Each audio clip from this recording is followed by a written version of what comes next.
Okay, so now we're going to go towards the accrual side. Accrual side means that you have still not paid or received the cash. The expense or the revenue has already incurred. And there are two types. One is for expense and the other is for revenue. So let's just go into the first type of accrual. This one. Accruing unpaid expenses. So that means that expense has already incurred, but you have still not paid for it. So if an expense is already incurred, of course, you're going to record the expense first. Expense increase is recorded as debit. At December 31st, the company owes its employees approximately 1950 for work performed in December. So, because the employees have already worked and the company owes them this amount, since the employees have worked, it is an expense for you, regardless of the fact that you're going to pay it later on. If the employees have worked for you, if you have utilized the service, you have to record it as an expense.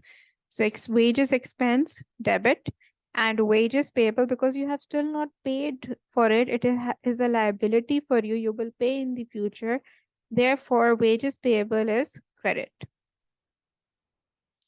And moving ahead to the next one, which is accruing uncollected revenue. This is also very simple.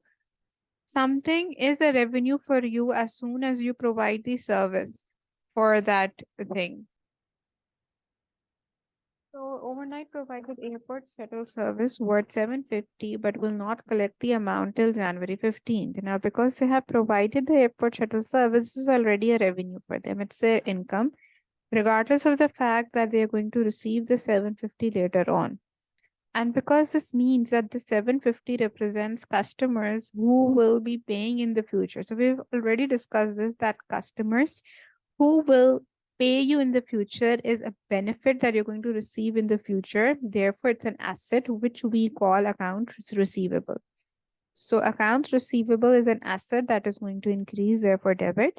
And repair service revenue is a liability that, is a revenue that is increasing, therefore credit. So as soon as you provide a service, you don't have to think, you know that you have to record it as your income, and income is recorded as credit.